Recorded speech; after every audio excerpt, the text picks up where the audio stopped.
a renunciar. El presidente de la Comisión de Constitución, Hernando Guerra García, está con nosotros. Bienvenido, muchísimas gracias por acompañarnos. Y bueno, hay quienes dicen que todo esto comenzó después de haberse llegado a un acuerdo, digamos, para que las elecciones fueran en abril de 2024, cuando Fuerza Popular decidió reconsiderar y cambiar ese proyecto, sustituirlo por otro que adelantaba las elecciones al 23.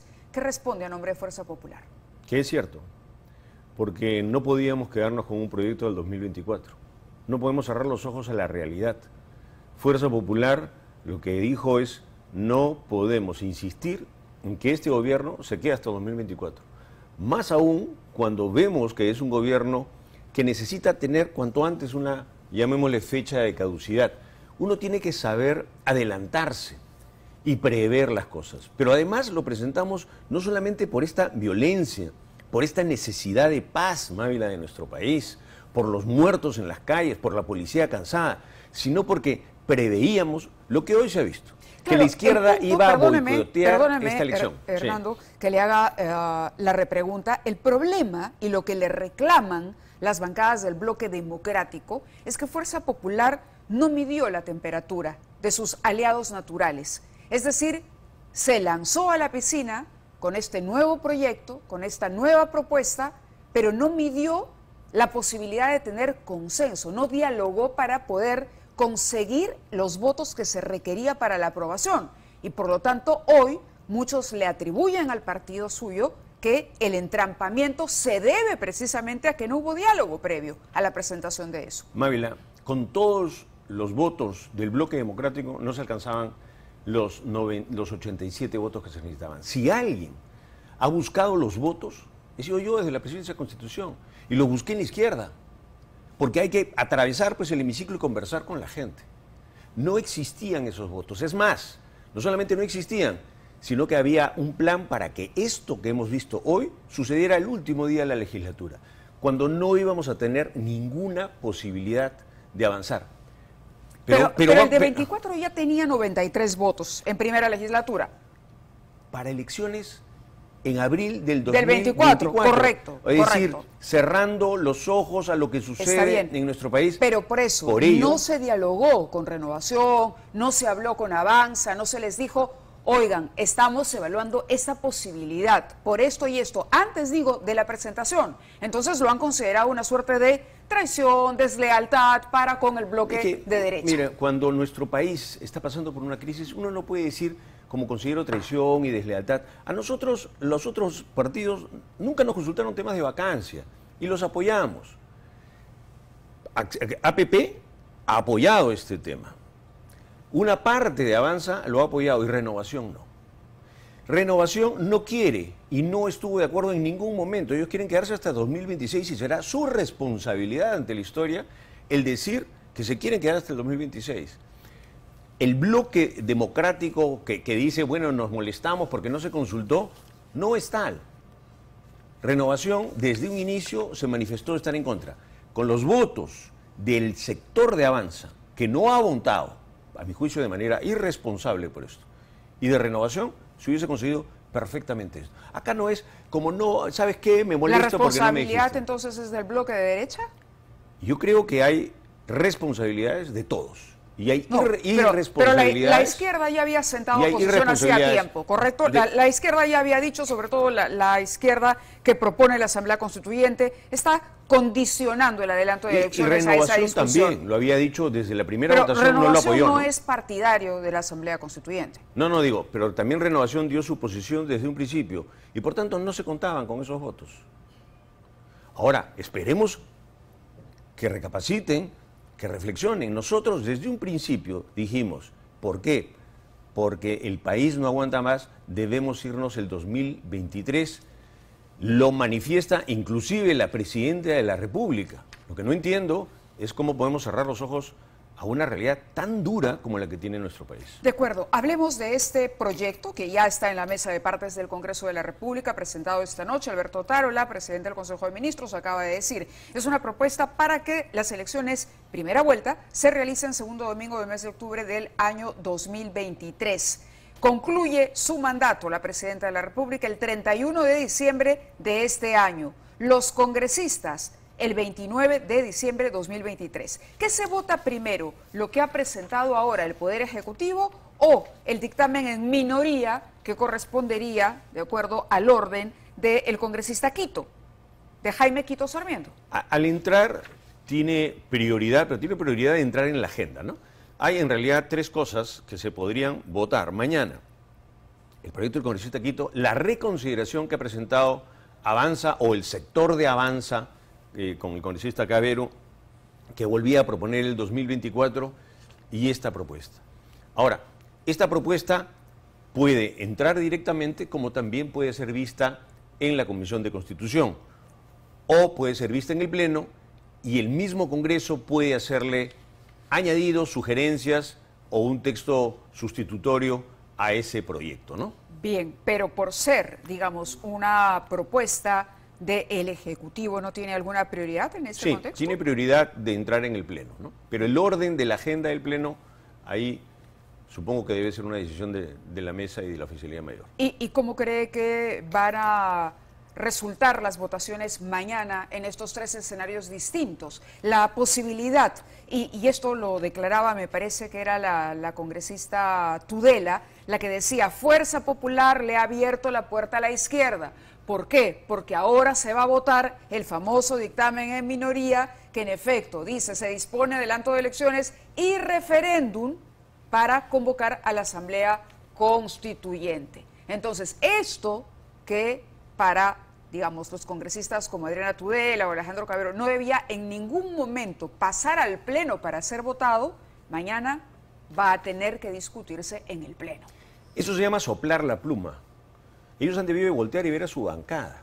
Es su bancada la que no apoyó y la que ha permitido que esto suceda. Y es la bancada de Renovación. Yo espero que reflexione. ¿Avanza País Avanza País no ha votado por completo. Entonces, lo primero que yo le pediría, con mucho respeto, además a mi colega Adriana Tudela, es que le pregunte a sus miembros de su bancada por qué dejaron, vamos a usar el mismo término, abrir la puerta. Yo espero que mañana se rechace este proyecto y se empiece a discutir. Ojo, lo que tenemos que saber, la ciudadanía tiene que saber es que hay quienes quieren. Y Avanza País lo que ha querido es que estas elecciones, respetamos su oposición, es que sean el 2024. A nosotros nos parece no solamente lejano, sino poco responsable. 87 con lo que votos pasa. Es muchísimo y es pero muy lejano, difícil. Claro, lejano en fecha también. Correcto, ¿no? pero es difícil alcanzar que mañana alguna de estas propuestas logre los 87 votos. Es difícil, Sí. pero puede conseguir alguna 66. Sí. Con lo cual se abre el camino para que sea ratificada a través de un referéndum. Sí. ¿Qué pasa si la propuesta del congresista Quito consigue esos 66 votos? Porque de pronto la izquierda tiene duros, ¿cuántos? 44. Sí, Pero podría de pronto Acción Popular dividirse, Alianza para el Progreso para dividirse. que eso suceda, Renovación tendría que insistir en no votar, o 2026, 2026, 2026. Avanza tendría que seguir sin tener un voto en conjunto, porque con eso es suficiente. Con esos dos sectores, más lo poco de Acción Popular que ha reflexionado, son más de 66 votos. Correcto, pero igual tendríamos que ir a un referéndum. Sí.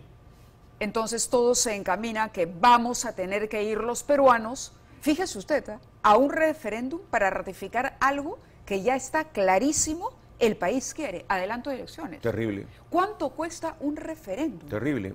¿Cuántos Nosotros por eso cientos de millones de soles? Porque es más o menos lo que cuesta organizar unas elecciones. Sí. Hoy me alcanzaban cifras de la OMPE por encima de los 300 millones de soles. Bueno, qué bien que ya hicieron sus cálculos, porque cuando nosotros le preguntábamos no nos pudieron decir Pero ni el las fechas. punto ni es que si el Congreso alcanzara los 87 votos, nos ahorraríamos esa votación.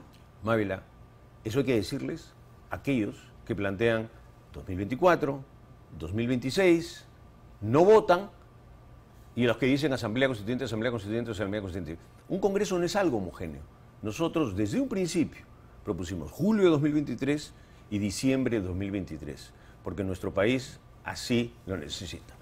Esa pregunta la tiene que responder la irresponsabilidad de sectores que no han sido capaces de decir nos vamos. La presidenta Boluarte ha dicho que no va a renunciar.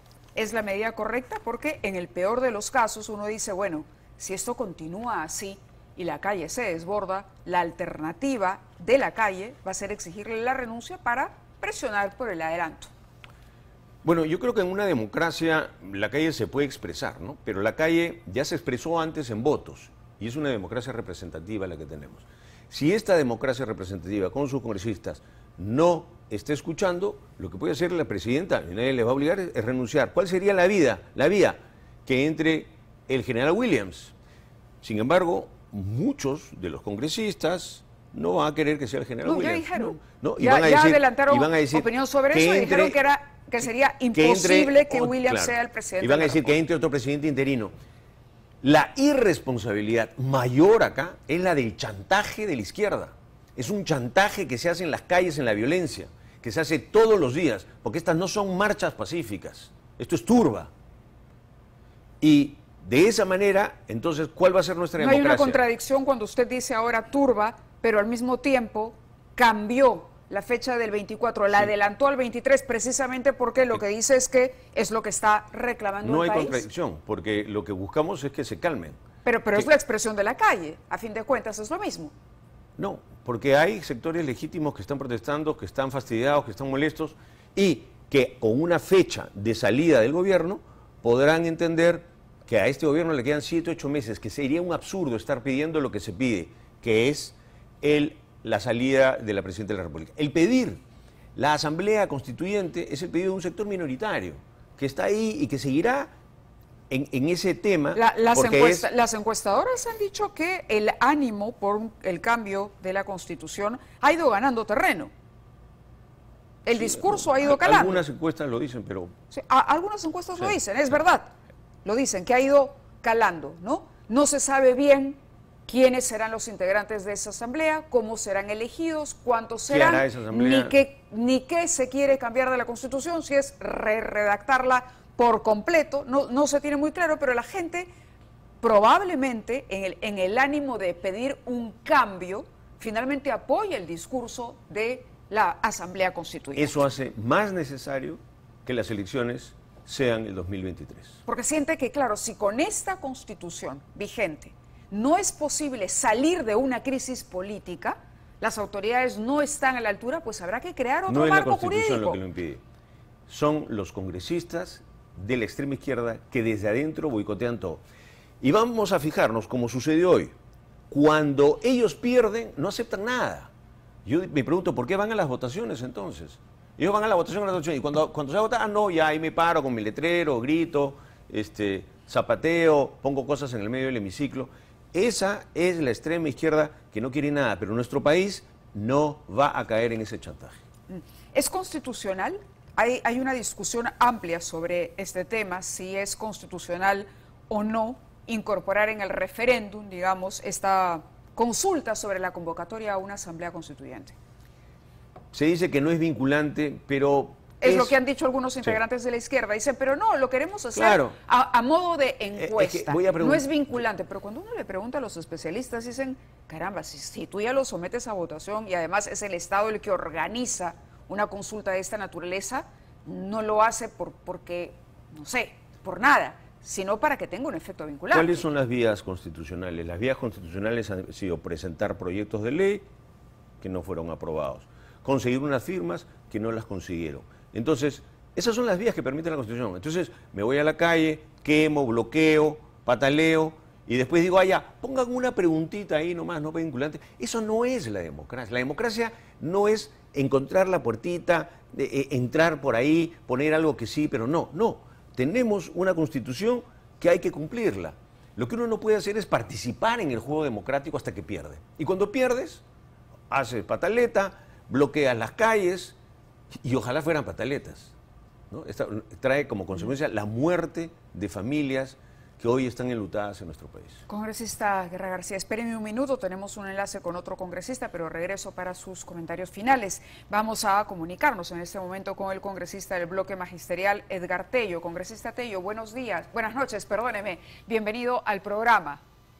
Buenas noches, Mavila. Muy buenas noches. Bien, ¿qué cree usted tendría que pasar mañana? ¿Qué opina de este proyecto que acaba de presentar en la mesa de partes el señor Alberto Otárola en nombre del Poder Ejecutivo?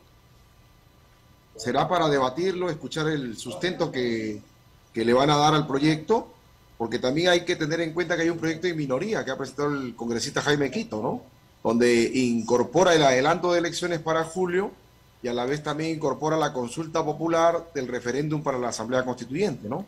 Habría que analizar y evaluar y tomar la decisión escuchando también las voces de la calle, de la población, ¿no? Claro, pero lo que también es cierto es que el bloque de la izquierda no cede un milímetro en el tema de la Asamblea Constituyente. Digamos, ustedes condicionan un pedido que es clarísimo del país para que acabe, se someta a una nueva votación, acabe este mandato, el presidencial y el congresal, pero ustedes dicen, si no hay asamblea, no votamos, y con eso entrampan la posibilidad de cualquier consenso. ¿Por qué el encaprichamiento hoy, cuando se puede discutir en el siguiente Parlamento lo mismo? Se pueden hacer reformas en la Comisión de Constitución del nuevo Congreso que se instale con nuevos aires. Pueden ustedes ir a la campaña a competir y a decir durante la campaña que quieren cambiar, y seguramente obtendrán muchísimos votantes si confían en que realmente es un clamor popular. ¿Por qué poner esa condición y no ceder un milímetro en esto? Es al contrario, más bien, porque aquellos que siempre en el Congreso de la República han dicho que son demócratas, son respetuosos de las opiniones, de las decisiones, hoy vemos que esa democracia, digamos, es una contradicción, ¿no? Porque aquellos que dicen demócratas, más bien aparecen ahora como dictadores al negar una voz de la población de la calle que pide una consulta popular de un referéndum para la Asamblea Constituyente. Y creo que negar eso es estar contra la decisión de las bases de la población. Correcto, pero ¿por qué se votaría? Es decir, permítame perfilar la pregunta. Es decir, ustedes dicen, sí, se aceptaría la convocatoria de una asamblea. La pregunta tendría que ser más precisa. ¿Esa asamblea funcionaría a la par que el Congreso? ¿Esa asamblea sustituiría al Congreso? ¿Qué deberíamos responder o cómo vamos a responder si ni siquiera tenemos esa información los peruanos, los que vamos a ir a las ánforas, si se aceptase la consulta que usted plantea? Primero hay que consultar a la población y lo otro puede ir de manera paralela, no hay ningún inconveniente porque la Asamblea Constituyente tiene un objetivo específico. No, pero la asamblea puede cambiar, es decir, la respuesta puede cambiar dependiendo de cómo se vaya a conformar esa asamblea, de qué tipo de asamblea se encargue de redactar la nueva Constitución. Entonces, uno puede estar a favor de un tipo o en contra de otro. Es una pregunta abierta, difusa, digamos, que puede no ser del todo clara cuando se aterrice el resultado. No, más bien ahí los que se quieren confundir y terminar confundidos son los que están generando ese digamos, ese cuello de botella. Porque aquí la Asamblea Constituyente no es que lo conforme solamente el bloque de izquierda. La Asamblea Constituyente lo van a conformar los empresarios, los gremios, la sociedad civil, los partidos políticos. Es una conformación multipartidaria, ¿no? Entonces eso indudablemente hay que generar un cuco. Y yo quiero aclarar nada más que la Asamblea Constituyente no es un pedido ni un nacimiento de la izquierda, del socialismo, del comunismo. Eso lo enarboló Emmanuel Sieyès en la Revolución Francesa de 1879, donde decía que el poder constituyente es el soberano, es la población. ¿Y quién era Emmanuel Sieyès? Era un liberal, no era comunista ni era socialista, ¿no? Entonces ahora hacer partícipe a la población de la crisis que vivimos en el país, porque esta crisis está generada por el modelo económico neoliberal que tiene más de 30 años y ha generado brecha de desigualdad. Claro, pero a ver. La democracia tiene como pilar la elección, precisamente, la elección de los ciudadanos, la convocatoria a elecciones. Ahí es donde el pueblo, ese poder que usted dice constituyente, digamos, ejerce, ¿no? En el ánfora. ¿Por qué, si ya se van a adelantar las elecciones, si eso es lo que está pidiendo el país, no hacen ustedes campaña precisamente por esa idea, una idea mejor perfilada, ¿no? Más definida, y seguramente, como le digo, van a ganar y van a tener mayoría en el próximo Congreso? ¿Por qué poner ahora el candado para que se realice el proceso electoral? Miren, en las redes, como ya lo dijo un congresista en el pleno del Congreso, la población transmite, ¿no?, que es un contrato ley, que hay que modificar el contrato ley. ¿Y cómo se va a modificar el contrato ley? La única manera de modificarlo es a través de la elaboración de una nueva Pero dígalo en campaña, pues, y gane la mayoría usted en el Congreso. ¿Por qué no? ¿O es el temor a que no vayan a tener una representación parlamentaria después del desastre del gobierno del señor Castillo, que de hecho se va a convertir en una mochila pesada de cargar por los sectores de izquierda? Bueno, eso del profesor Castillo era un gobierno de buenas intenciones, que no era necesariamente de izquierda, pero ya el balance que hará la población, con quién gobernó, ¿no? Gobernó con su gremio, por qué no gobernó con su bancada, eso ya lo evaluará la población. Pero usted llegó al Congreso, por ese partido, por el partido y por el candidato Castillo. Hay responsabilidades de que los que gobernaron, ¿no? ¿Quiénes fueron los que gobernaron con el profesor Castillo, no? Ahí hemos visto partidos caviares, partidos de la derecha, que han sido parte y han sido también los responsables de la caída del profesor Castillo. Pero aquí el problema no es el profesor Castillo, sino el problema es el modelo económico neoliberal que ha generado una gran brecha de desigualdad, y seguimos con esa crisis porque, miren, asentamientos humanos que tienen más de 10, 15 años sin agua, sin desagüe, sin saneamiento físico y legal, la educación, la salud, agricultura, vivienda, abandonados. Esa no es responsabilidad de este último gobierno, sino del modelo económico que tiene más de 30. A varios de sus colegas, sí, permítame, a varios de sus colegas les he preguntado lo mismo. Mencione una obra del gobierno del presidente Castillo, y lo otro es, ¿acaso no han ganado movimientos regionales de izquierda en las regiones? ¿Y acaso no son los gobiernos regionales los que peor han gestionado sus presupuestos y el dinero que les llega a través del canon minero? ¿No son acaso las regiones más ricas en minerales las más pobres, a pesar de la descentralización? Entonces, ¿quién falla, el modelo o la persona? Lo que tenemos que tener en cuenta es que hay gobiernos regionales que no han invertido más del 50% de su presupuesto, ¿no? Entonces ahí indudablemente que vemos que hay una falta de capacidad, pero en el fondo a nivel nacional, ¿por qué existen, digamos, pensiones irrisorias de 100 soles, remuneraciones de personal administrativo de la 276 de 400 a 1000 soles, maestros con el sueldo congelado de 2.300, auxiliares de educación que tiene 1.243 soles? ¿Quién vive con esa cantidad en esta época de inflación, de crisis? Y ello indudablemente se necesita solucionar. Y eso hay que incorporar también a la población que sea parte de esta solución política. ¿Por qué? Por eso hay que ir a elecciones. Hay que ir a elecciones, ahí se incorpora la población. Acompañarla con la consulta popular del referéndum para la Asamblea Constituyente. Si la población, como usted dice, que no son la mayoría, dice que no se irá, pero ya se cumplió democráticamente de darle la participación.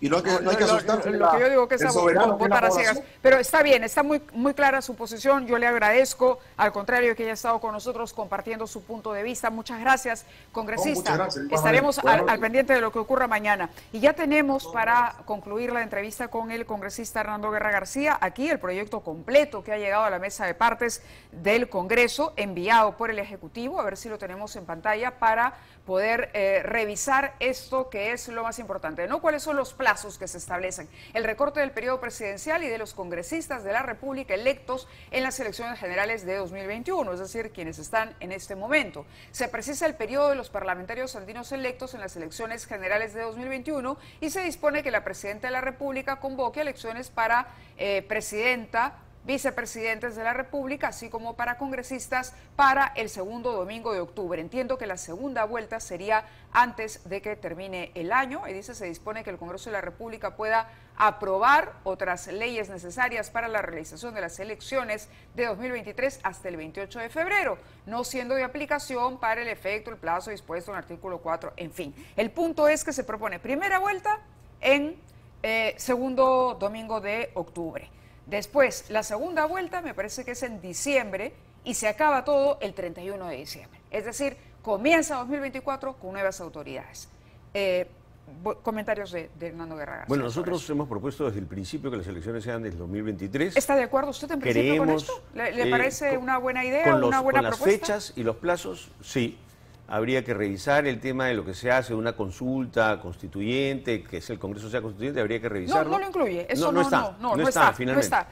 En este primer proyecto no está. En los plazos coinciden. Nosotros creo que fuimos el primer partido que dijo que las elecciones serían en 2023, dijimos en julio, y en este plazo nos parece un plazo adecuado. Ojalá las bancadas que hoy no han apoyado un adelanto con una mezcla de 2023 y 2024 y que no apoyaron antes, reflexionen.